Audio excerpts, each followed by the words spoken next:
In this episode of Biblical Unlocks, we will go through a chapter of the Bible and make it make sense in your life today. Studies routinely show that reading your Bible regularly significantly lowers symptoms of depression, anxiety, and anger, whilst also increasing forgiveness, compassion, and a sense of purpose. So if you enjoy episodes like this, please consider following and rating the show. It's free, helps me out a lot, and you can always change your mind later. Enjoy the show.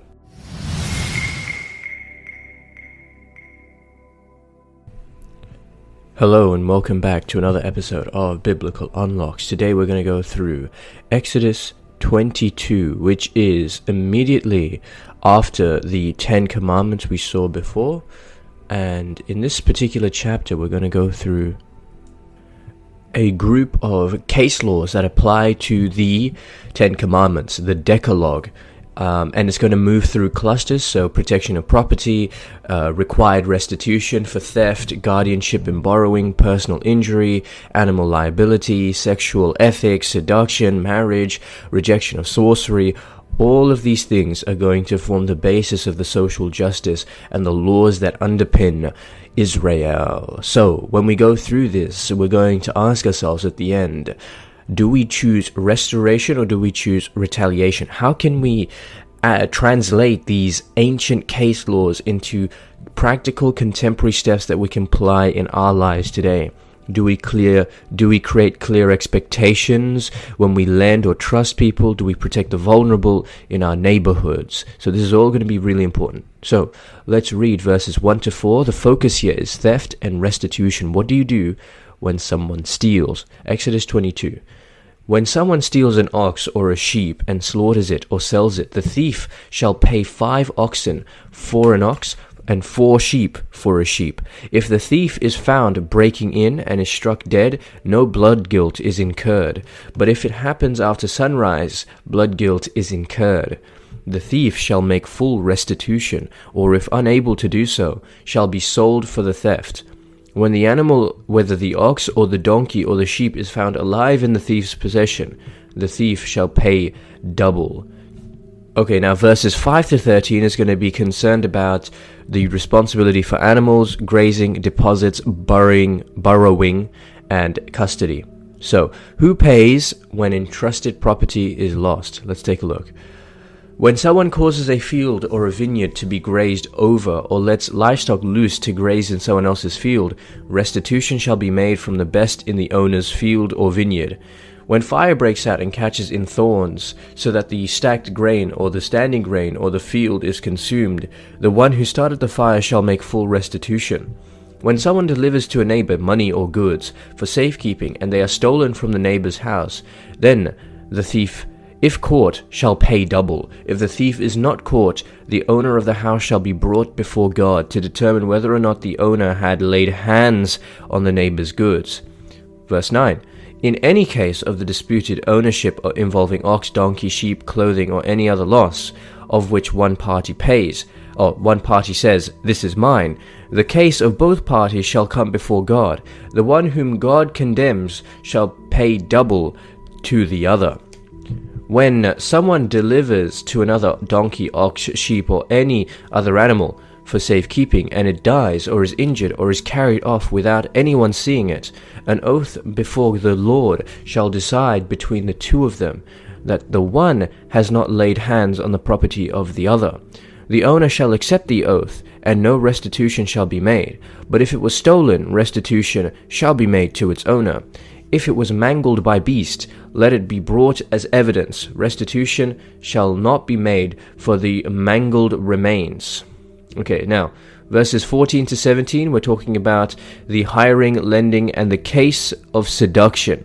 Okay, so all of this is going to become important in these 3 verses.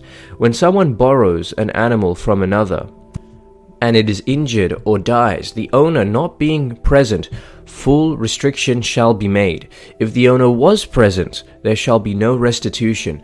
If it was hired only, the hiring fee is due. Verse 16.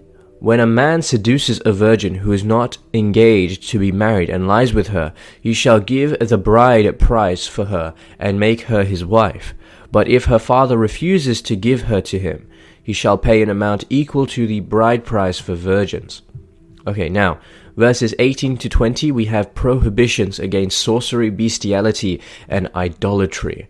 So, these two verses will see the following. So, you shall not permit a female sorcerer to live. Whoever has intercourse with an animal shall be put to death. Whoever sacrifices to any god other than the Lord alone shall be devoted to destruction. Now, verses 21 to 27, we see social justice regarding strangers, widows, orphans, merciful lending, and return of pledges at evening. So these are economic practices that we need to consider now. You shall not wrong or oppress the resident alien, for you were aliens in the land of Egypt. You shall not abuse any widow or orphan. If you abuse them, when they cry out to me, I will surely heed their cry. My wrath will burn, and I will kill you with the sword, and your wives shall become widows, and your children orphans. Verse 25, if you lend money to my people, to the poor among you, you shall not deal with them as a creditor. You shall not exact interest from them. If you take your neighbor's cloak as guarantee, you shall restore it before the sun goes down, for it may be your neighbor's only clothing to use as a cover. In what else shall that person sleep? And when your neighbor cries out to me, I will listen, for I am compassionate. Okay, verses 28 to 31 is finally reverence for God's name, proper worship of leaders, and the call to holiness. So let's read the final verses. You shall not revile God or curse a leader of your people. You shall not delay to make offerings from the fullness of your harvest and from the outflow of your presses. The firstborn of your sons you shall give to me.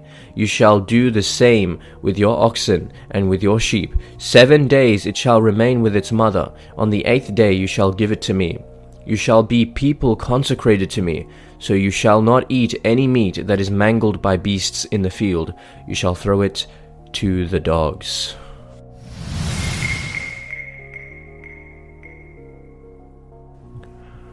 Alright, let's go through some deep biblical unlocks. So, let's go through the logic behind each cluster that we just read. So, verse 1 to 4, we have a law. If someone steals livestock and slaughters or sells it, the thief must make a substantial restitution.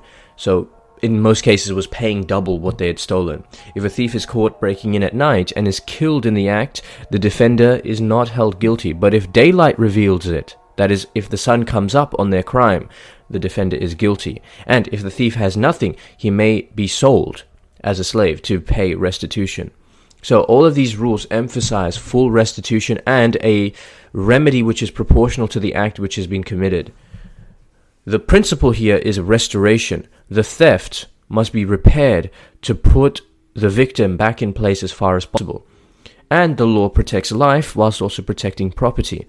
It says and draws a line against private blood revenge by providing some legal categories. So there's a night intrusion and daytime theft. Selling a thief who cannot pay is a hard but historically realistic mechanism. This actually satisfies justice whilst avoiding vengeance. Because, think about it, if you sell a thief who has not, like, if a thief has nothing that they can use to pay back the due that they are due, they have to maintain justice in some way. And in the past and historically in the ancient Near East, this is the mechanism that was used to satisfy justice whilst avoiding vengeance. However, I must mention that we saw as well in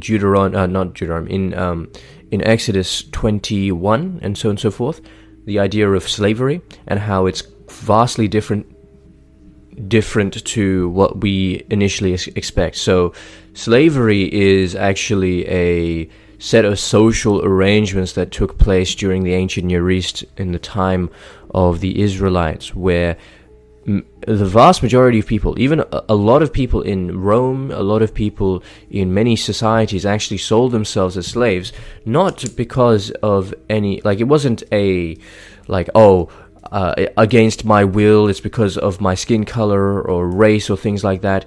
No. On the other hand, it was more due to the fact that they could willingly sell themselves as a slave, right? Maintain their honor, sell themselves as a slave, and work for someone else. So, during the transatlantic slave trade, people were literally kidnapping Africans, treating them as property, and they were lifelong race-based, like slaves forever, just because. In fact, that's what you would call kidnapping. And we read in Exodus chapter 21, verse 16, that whoever kidnaps a person shall be put to death. And the very action that created American slavery, which is kidnapping of Africans, is a capital punishment, or deserves capital punishment in Israel. So there's a massive difference between Israel, the slavery or the servitude that is present in the Old Testament compared to the transatlantic slave trade.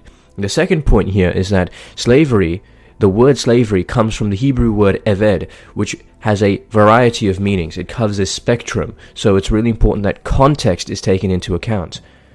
So eved means servant, worker, hired laborer, and sometimes even an official or royal aide.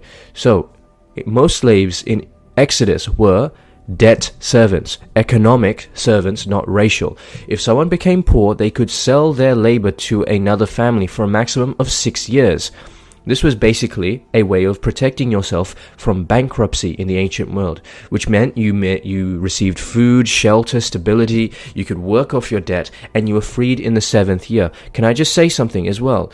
7th year to be released was unheard of in the ancient world. So whilst slavery was completely different during the Exodus story, it must also be pointed out that even though it was different, the slavery that you experienced was radically different, and you had protection for yourself. The other two types of slavery were criminal restitution, so that is if you stole something and you had no way of repaying, just as I just said right now in Exodus 22:3, you could become a slave to serve your restitution, so it's better than prison, it makes you whole in some sense. And foreign bond servants. So even foreign servants were protected by law. You couldn't return a runaway slave to his master, and we'll see that later. And that's the complete opposite of the American South. So Exodus, you have a lot more protections than you did during the transatlantic slave trade. A slave had legal rights. If an owner hit a servant or damaged an iron tooth, they get instant freedom. If an owner killed a servant, the owner was executed or punished. Runaway slaves were protected and given asylum. So all of these are really important. You couldn't own people as permanent property. The Sabbath rest applies to servants too. Women servants have special protections.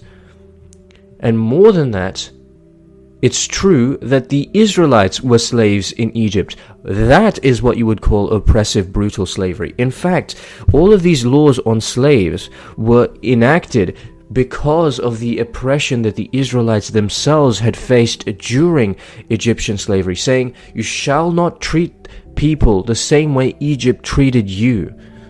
Now the obvious question arises, why didn't God abolish slavery entirely? There are actually 3 reasons why God would have to go through a gradual transformation and not instant revolution. Because of, I'd say there are 3 main reasons. Number 1, ancient economics.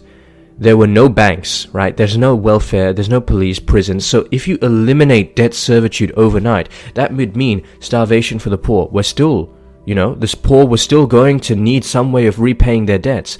And again, there's no way of repaying their debts. So how are they going to find another way of getting out of the poverty that they're experiencing? There's also no justice system for crimes. So debt servitude, being under slavery, was the economic safety net present in the ancient Near East. And not to mention that God's laws are still revolutionary compared to surrounding nations. The protections and rights for slaves, the fact that slavery would end after 6 years and in the 7th year they would immediately be removed. What it shows is that the Bible has a moral direction that moves towards abolition because God hates oppression. Every human is created in God's image, and He resists economic inequality.